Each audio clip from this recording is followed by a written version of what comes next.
John Brown, fanatic abolitionist, raided Harper's Ferry, the dividing line between North and South. The war threatened.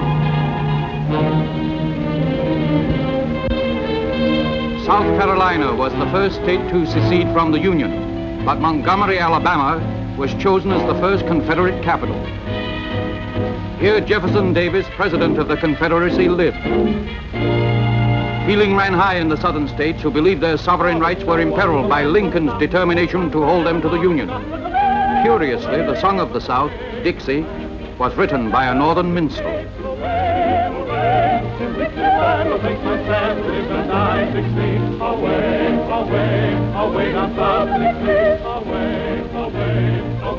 Picturesque old Charleston, South Carolina, was the first center of southern preparation for the impending clash.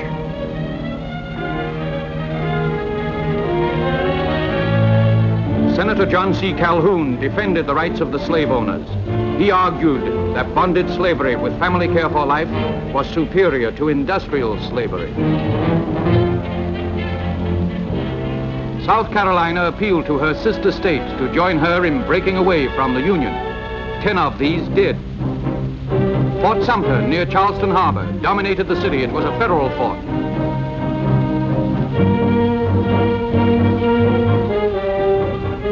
On a fatal day, this gun rashly fired on Fort Sumter. The Union government had been attacked. This was war. Rapidly, the men of the South left fragrant tobacco fields to carry arms, fighting, they believed, for their right to independence.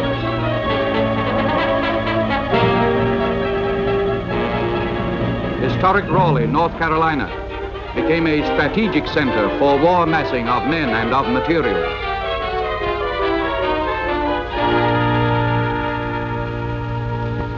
Southern homes emptied of their men, like this home of Governor William Blount, pioneer of Tennessee, at Knoxville.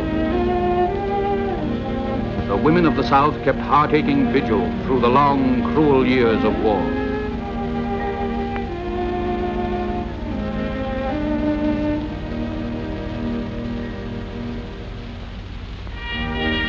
Early during hostilities, the South's capital was shifted to Virginia, which remained vigorously rebellious until Grant took Richmond. This is the Confederate White House.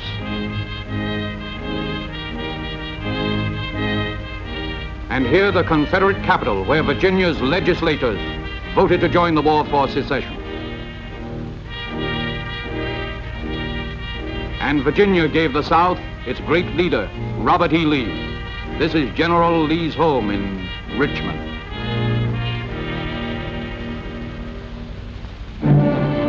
The war wasn't taken very seriously in the North until the Southern Army crushed a large federal force at the Battle of Bull Run of Manassas, where Stonewall Jackson earned his name of Stonewall. By land and sea, the states fought. Admiral Farragut was the nation's naval chief. Here is the figurehead of his flagship, the Hartford, which chased raiders from northern ports. John Ericsson, a naturalized Swedish-American, designed the first ironclad, the Monitor, which fought the Merrimack in the first sea battle of iron ships. Here is the Merrimack's anchor. Union forces invaded the South, and at Fredericksburg, Virginia, on the Rappahannock River, they were shattered in a furious battle.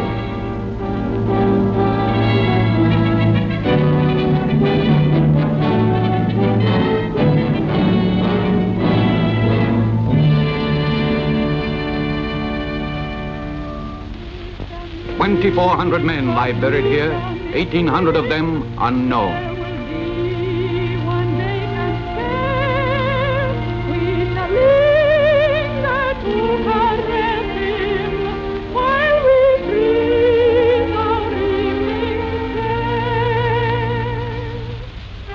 Again at Chancellorsville, the federal troops were repulsed.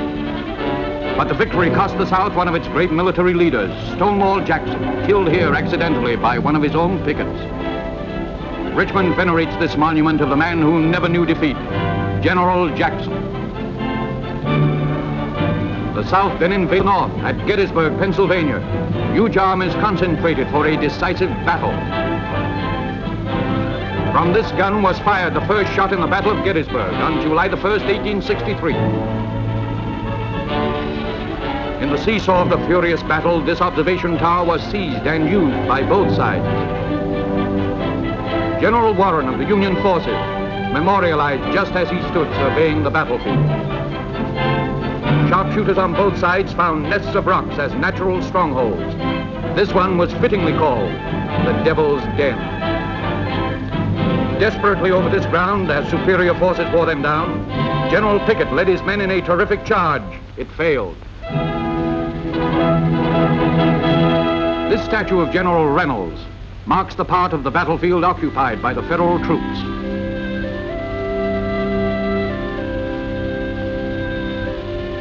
Abraham Lincoln slept in this house at Gettysburg, the night before he dedicated the battlefield.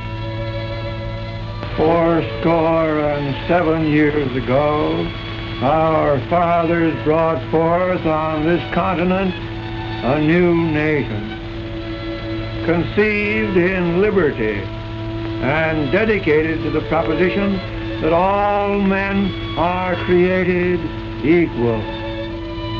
Here is the spot where the immortal Gettysburg Address was made.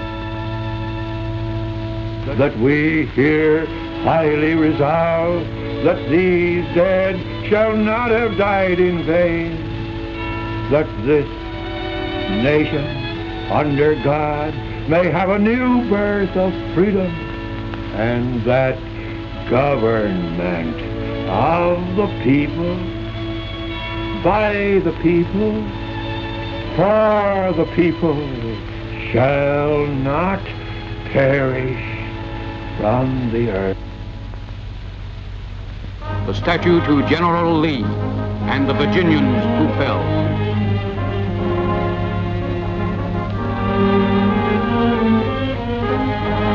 A decisive Northern victory was the siege and capitulation of Vicksburg after heavy fighting on the Mississippi.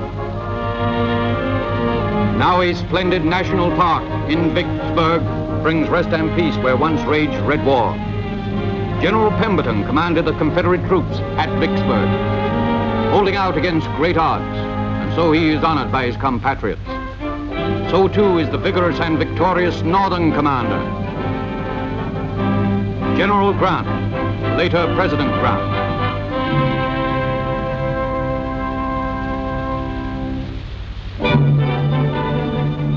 Tennessee became a theater of war. Lookout Mountain and Moccasin Bend saw terrific struggles. The Union Army sought the prize city of Chattanooga in its victorious march southward.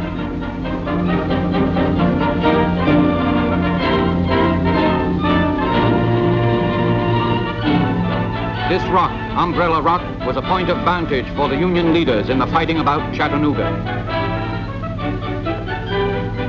Pretty and peaceful now, this is still called Bloody Pond because of the Battle of Chickamauga Creek. Both sides fought desperately for this water.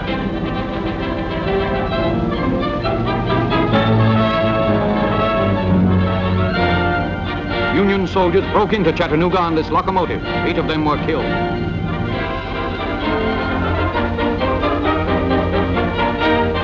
Towards the end of the war, fierce fighting took place along Missionary Ridge in Tennessee. The Union forces pressed on relentlessly against weakened and ill-provided opposition.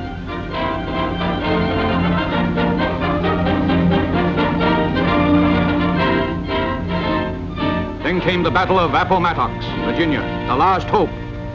Here is the site of the McLean House at Appomattox, General Lee's headquarters. And under this tree at Appomattox on a cool spring day, Robert E. Lee surrendered to General Grant. The war was over. This bridge at Appomattox stands to the memory of the men of both North and South, a bridge of brotherhood. At Durham, North Carolina, the last leader of the South, General Joseph E. Johnston, surrendered to General Sherman, pleading for unity, which this monument stands for.